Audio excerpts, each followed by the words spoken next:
2 साल के बाद दीपा की फोन पर आवाज सुनकर आदित्य खुशी से पागल हो जाता है। आदित्य एलएलबी की पढ़ाई कर रहा था।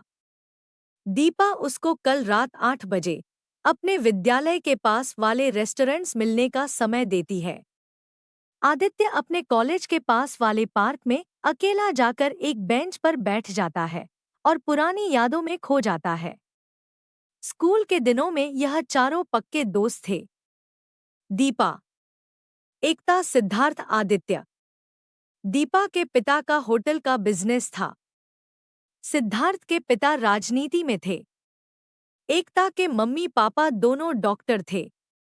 आदित्य के पिता का स्वर्गवास हो गया था। आदित्य की ब्रेकरी थी। वहां जन्मदिन का सम्मान मिलता था, जैसे केक, टॉफी, बिस्कुट आदि। आदित्य की मां दुकान संभालती थी। 12वीं कक्षा पास करने के बाद दीपा का परिवार दिल्ली छोड़कर ऊटी में बस गया था। होटल बिजनेस के सिलसिले में उसी दिन आदित्य ने अपने जीवन का फैसला ले लिया था कि मैं अपना पूरा जीवन दीपा की यादों के सहारे काट लूंगा और किसी लड़की से शादी नहीं करूंगा। आदित्य को अपना वह जन्मदिन आज भी याद था। आदित्य का जन्म दिवाली पर हुआ था। जब वह 12वीं कक्षा में था तो कुछ सालों बाद उसका जन्मदिन दोबारा दिवाली पर ही पड़ता है। दीपा, एकता, सिद्धार्थ ने उसका जन्मदिन और दिवाली साथ में उसके घर पर मनाने का फैसला लिया था। आदित्य को याद आती है कि दीपा ने पहली बार मेरे कहने से गुलाबी रंग की साड़ी पहनी थी और मैंने दीपा की पसंद के कपड़े पहने थे। दीपा, एकता और माँ ने मिलकर मेरी पसंद का खाना बनाया था। दीपा ने उपहार में मुझे एक छोटा सा ताजमहल दिया था। दीपा गुलाबी साड़ी में अप्सरा और परियों से भी ज्यादा सुंदर लग रही थी। मेरी नज़र दीपा पर टिक गई थी। दीपा ने प्यार से मेरे पास आकर कहा, मुझे ऐसे मत देखो माँ, और सब देख रहे हैं। दीपा के यह शब्द उस दिन मेरे दिल में उतर गए थे। फिर उसे याद आती है। सिद्धार्थ हमारे स्कूल की क्रिकेट टीम का कैप्टन था। दूसरे दिन हमारे स्कूल की टीम का फाइनल मैच था। हमारे स्कूल की टीम फाइनल मैच जीती थी। इस जीत का हीरो सिद्धार्थ था। उस दिन मुझे सिद्धार्थ से जलन हुई थी क्योंकि दीपा मैच जीतने के बाद सिद्धार्थ के गले लग गई थी। फिर दोबारा सोच में पड़ जाता है। हम सारे दोस्त दशहरे का मेला घूमने गए थे। उस दिन मेरे और सिद्धार्थ के बीच सबसे ज्यादा गोलगप्पे खाने की शर्त लगी थी। मैं शर्त जीत गया था। दीपा सिद्धार्थ की हार से दुखी थी। आदित्य फिर सिद्धार्थ को फोन करता है। आदित्य, सिद्धार्थ, दीपा का फोन आया था। दीपा कल मुझसे 8 बजे मिलना चाहती है। दीपा को मेरा नंबर किसने दिया? सिद्धार्थ, दीपा का तो पुराना नंबर बंद है, मुझे नहीं पता। मैं तुझे बाद में फोन करूंगा। यही बात एकता से कहता है। दूसरे दिन सिद्धार्थ आदित्य को अपने साथ ले जाता है। अपने पिता के चुनाव प्रचार के लिए दीपा से मिलने का समय 8 बजे का था, पर सिद्धार्थ के साथ ही उसे 7 बज जाते हैं। दीपा के परिवार ने दिल्ली में अपना सब कुछ बेच दिया था, इसलिए उसे नहीं पता था दीपा दिल्ली में कहाँ रुकेगी। रास्ते में कुछ गुंडे आदित्य की बाइक, मोबाइल, पर्स, पैसे सब छीन लेते हैं, पर आदित्य को तो दीपा से मिलने का जुनून था। वह वहां से पैदल ही भागना शुरू कर देता है। जल्दी पहुंचने की वजह से वह गाड़ियों पर ध्यान नहीं देता और उसका एक्सीडेंट हो जाता है। चोट लगने से उसके सर, नाक से खून बहने लगता है।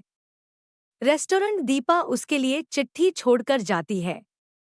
चिट्ठी में लिखा था, तुमने आने में देर कर दी इसलिए मैं जा रही हूँ, बाद में फोन करूंगी। आदित्य किसी से फोन लेकर दीपा को फोन करता है, पर फोन स्विच ऑफ आता है। आदित्य की पहचान का एक नर्सिंग होम था। वहां पट्टी कराने जाता है। अपनी मां को वहां बेहोश देखकर घबरा जाता है। उसकी माँ के साथ वहां सिद्धार्थ भी था। सिद्धार्थ बताता है, तुम्हारी दुकान में आग लग गई। इस सदमे की वजह से माँ का बीपी बढ़ गया और बेहोश हो गई थी। तुम घबराओ मत, बाकी सब ठीक है।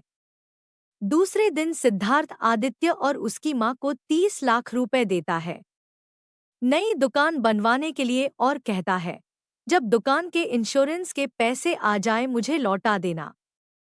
आदित्य की माँ कहती, ठीक है बेटा। आदित्य बैंक में पैसे जमा कराने और रात को चोरी की रिपोर्ट लिखवाने अपना नया फोन लेने के लिए घर से बाहर जाता है। आज आदित्य पहली बार जीवन में सिगरेट पीता है। पीछे से उसके पिता के दोस्त जो एक चर्च में पादरी थे अपनी बेटी के साथ आ जाते हैं। आदित्य को सिगरेट पीता देख बहुत दुखी होते हैं। उनकी बेटी का नाम टीना था। टीना आदित्य को पसंद करती थी। पादरी साहब कहते हैं, किसी भी समस्या का हल नशा नहीं है, नशा समस्या को बढ़ाती है। आदित्य तो अपनी गलती समझ आ जाती है। नया फोन लेते ही एकता का फोन आता है। एकता आदित्य से गुस्से में कहती है, अगर तुमने दीपा का पीछा नहीं छोड़ा तो मैं आत्महत्या कर लूंगी, क्योंकि मैं तुमसे बहुत प्यार करती हूँ। आदित्य सुनकर हैरान रह जाता है कि आज एकता इस तरह की बात क्यों कर रही है, और एकता फोन काट देती है। दोबारा फोन लगाता है, एकता फोन नहीं उठाती। कुछ देर बाद फिर दीपा का फोन आता है। दीपा, कल मैंने एक पार्टी रखी है। अपने सभी दोस्तों को और पहचान वालों को अपनी माँ को इस पार्टी में कल जरूर लाना, नहीं तो मेरे पार्टी अधूरी रह जाएगी। आदित्य खुश हो जाता है और दीपा के कहने के मुताबिक सभी दोस्तों पहचान वालों को पार्टी का निमंत्रण दे देता है। आदित्य को लगता है को अपना लेगी। माँ पहचान वालों और दोस्तों के साथ आदित्य पार्टी में पहुंच जाता है। पार्टी में दीपा की माँ, एकता, सिद्धार्थ सभी थे। दीपा ने सतरंगी कलर की फ्रॉक पहन रखी थी। उसके बाल खुले हुए थे। रंग दूध जैसा गोरा चमक रहा था। होठों पर गुलाबी लिपस्टिक। यह देखकर आदित्य के होश उड़ जाते हैं। दीपा आदित्य को स्टेज पर बुलाती है और माइक में बोलती है, आदित्य तुम मेरे अच्छे दोस्त हो, पर मैं तुमसे तंग आ चुकी हूँ। तुम समझते क्यों नहीं, मैं सिद्धार्थ से प्यार करती हूँ, उसी से शादी करूंगी। मैंने जानबूझकर तुम्हें 8 बजे रेस्टोरेंट में बुलाया था और सिद्धार्थ ने तुम्हें देर करवा कर गुंडे भिजवाए थे। तुम्हारी दुकान में भी हम ही ने आग लगाई थी, पर उस दुकान में हम बचपन से आते जाते रहे हैं, इसलिए हम उस दुकान को मॉडर्न दुकान बनवाना चाहते थे। एकता ने भी झूठा फोन किया था, तुम मेरा पीछा नहीं छोड़ोगे जीवन भर, इसलिए मैंने पुलिस बुलवा रखी है। दीपा एक रात के लिए आदित्य को सजा दे देना चाहती थी, पर सिद्धार्थ के पिता का सेक्रेटरी आदित्य का केस मजबूत करवा देता है और आदित्य को 7 साल की सजा हो जाती है। दीपा टीवी पर एक प्रोग्राम देखती है। की पिछले जन्म के विषय में सोचकर सोने से मनुष्य पिछले जन्म को देख लेता है। सिद्धार्थ दीपा को एक पार्टी में ले जाता है। पार्टी में चारों तरफ शराब, चरस, गांजा, आवारा लड़कियां थी। दीपा घर जाने की जिद करती है। सिद्धार्थ कहता है, अकेले घर जाओ। दीपा बारिश की अंधेरी रात में फंस जाती है। दीपा को आदित्य की याद आती है। मेरे कहने से वह खून से लथपथ रेस्टोरेंट में पहुंचा था। दीपा को सिद्धार्थ के सेक्रेटरी की बेटी बताती है कि मैं सिद्धार्थ के बच्चे की मां बनने वाली हूं। सिद्धार्थ भी कबूल कर लेता है और दीपा से कहता है, अगर मैंने इससे शादी नहीं की तो इसके पिताजी मेरे पिता का कैरियर बर्बाद कर देंगे। उसी रात दीपा को अपने पिछले जन्म के सपने में आदित्य दिखाई देता है, उसके प्रेमी के रूप में। दीपा उसी रात फैसला लेती है, मैं आदित्य के खिलाफ केस वापस लूंगी, चाहे मुझे जेल हो जाए। आदित्य ही मेरा है और मैं उसकी हूँ जन्म जन्मों से।